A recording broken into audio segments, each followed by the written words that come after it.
এই সংস্কার কমিশনে বলা হচ্ছে যে বহু বিবাহ বন্ধ করতে হবে, বহু বিবাহ চালু রাখা যাবে না। কোরআন এবং হাদিসের সাথে সাংঘর্ষিক সরাসরি যে সকল বিষয় সাংঘর্ষিক মনে হয়েছে সেই সকল বিষয় আমরা তুলে ধরার চেষ্টা করেছি।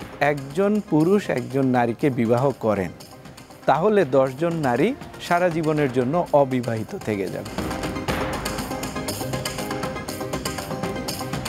আজকে নারী সংস্কার কমিশনের বেশ কিছু সুপারিশে অনেকগুলো রাজনৈতিক দলেই আপত্তি জানিয়েছে। গতকালকে হেফাজতের যে সমাবেশ ছিল সেখানেও হেফাজতের পক্ষ থেকেও আপত্তি জানানো হয়েছে, কিন্তু আপনি আজকে আদালতে একটু রিট করেছেন এই নারী সংস্কার কমিশনের কয়েকটি পয়েন্টে। আমরা একটু জানতে চাই কোন বিষয়গুলোকে আপনি রিটে প্রাধান্য দিয়েছেন এবং আদালত আসলে কি বলেছে।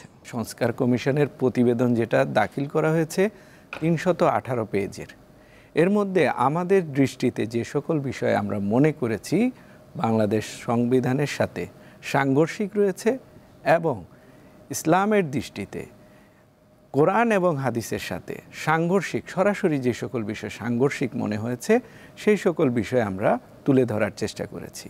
পাশাপাশি আমরা মনে করেছি এই নারী সংস্কার কমিশনে যথাযথ সংবিধান বিশেষজ্ঞ যারা রয়েছেন তাদের পার্টিসিপেশন দরকার এবং যেই সকল তারা রিকমেন্ডেশন করেছেন সেখানে ইসলামিক জুরিস্ট যারা রয়েছেন বা স্কলার যারা রয়েছেন তাদের সংশ্লিষ্টতার দরকার রয়েছে। কিছু কিছু বিষয় রয়েছে যেটা কোরআনের সাথে সম্পূর্ণ সাংঘর্ষিক, কিছু বিষয় রয়েছে সংবিধানের সাথে সরাসরি সাংঘর্ষিক। যেমন ধরুন একটা বিষয় আমরা তুলে ধরি, এই সংস্কার কমিশনে বলা হচ্ছে যে বহু বিবাহ বন্ধ করতে হবে, বহু বিবাহ চালু রাখা যাবে না। তো আমরা দেখেছি কোরআনে বর্ণনা রয়েছে, কোরআনে পারমিশন রয়েছে যে পুরুষ একাধিক বিবাহ করতে পারবে।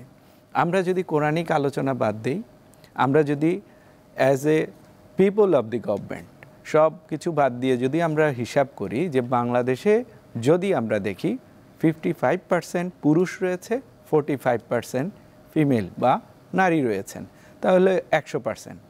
এখন যদি একজন পুরুষ একজন নারীকে বিবাহ করেন তাহলে 10 জন নারী সারা জীবনের জন্য অবিবাহিত থেকে যাবেন। তাহলে ওই 10% নারীর জায়গা কোথায় হবে? এটা হলো একদম সহজ হিসাব। এর মধ্যে অনেক নারী আমরা দেখেছি যারা অনেক সময় বিভিন্ন কারণে ডিভোর্স হয়ে যান বা বিভিন্ন কারণে তিনি বিধবা হতে পারেন, তার স্বামী মারা যেতে পারে। তাহলে ওই সংখ্যক নারী আবার যদি কারোর সাথে দ্বিতীয় বিবাহ বন্ধনে আবদ্ধ হতে চান তাহলে কিন্তু আরেকটা সমস্যা দেখা দেয়। সর্বোপরি যদি কোনো নারী কোনো পুরুষের সাথে ইচ্ছাকৃতভাবে সে তার দ্বিতীয় ওয়াইফ হতে চায় তাহলে কিন্তু আপনি তার চিন্তার স্বাধীনতার উপরে হাত দিচ্ছেন। যদি কোনো নারী ইচ্ছা পোষণ করে যে আমি ওই পুরুষের দ্বিতীয় বা তৃতীয় স্ত্রী হতে আগ্রহী, তাদের মধ্যে যদি কোনো সমস্যা না হয় আপনি কিন্তু তাদের পার্সোনাল লাইফে এই আইন করে তাকে তার ফ্রিডম অফ যে লাইফ রয়েছে সেটাকে বাধাগ্রস্ত করছেন না। কিন্তু নারী সংস্কার কমিশন তো সুপারিশ করেছে, এই বিষয়গুলো তো এখনই কার্যকর হচ্ছে না।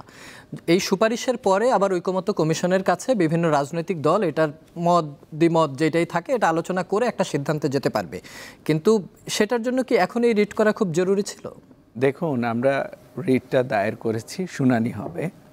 আমরা যেটা মনে করছি যে সকল বিষয় আমাদের সংবিধানের শুরুতেই এই চিন্তাটার শুরুটাই ভয়েড অ্যাব ইনিশিও, মানে এটা শুরুটাই ভয়েড, বাতিল। কিভাবে?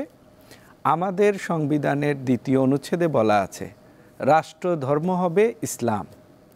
আমি সংবিধানে রাখলাম রাষ্ট্রধর্ম ইসলাম, কিন্তু আমার কাজ হচ্ছে এমন পদক্ষেপ সুপারিশ আমি করতে যাচ্ছি যেটা ইসলামের সাথে সরাসরি সাংঘর্ষিক। এবং শুধু ইসলামের সাথে সরাসরি সাংঘর্ষিক এটার পাশাপাশি আমি বলতে চাই সংবিধানেই কিন্তু আমার ফান্ডামেন্টাল রাইটস রয়েছে, মৌলিক অধিকার রয়েছে। সংবিধান স্বীকৃতি দিচ্ছে আর্টিকেল 42-তে যে আমার ধর্ম পালনে আমার মৌলিক অধিকার রাষ্ট্র নিশ্চিত করবে। এখন সংবিধানের সাথে সাংঘর্ষিক আলোচনা বা রিকমেন্ডেশন যদি এই কমিশন তৈরি করে, এই কমিশনের উৎপত্তিটা কোথায়? এই কমিশনটা কে করেছে? তারা কি নিজে থেকে হয়েছে? রাষ্ট্রীয় উদ্যোগে হয়েছে। তো রাষ্ট্রীয় উদ্যোগের একটা চিন্তা, সেটা ওই শুরুতেই তাকে আটকাতে হবে। আদারওয়াইজ যে সকল চিন্তা শুরুতেই লজিক্যালি হয় না, তাহলে ওই প্রস্তাবগুলা আগিয়ে নেওয়া বা ওই প্রস্তাবগুলা নিয়ে কাজ করার মতো ভিত্তিই তৈরি হয় না, যার কারণে এটা ভয়েড অ্যাবেনিশিও, মানে শুরুতেই এগুলাকে বাতিল করে ওই যে সকল বিষয় সাংঘর্ষিক সংবিধানের সাথে সেটাকে আবার নতুন করে নতুন একটা রিপোর্ট তৈরি করে যদি তারা সেটার উপরে কাজ করেন, তাহলে সেটা আমার দৃষ্টিতে গ্রহণযোগ্যতা বেশি পাবে।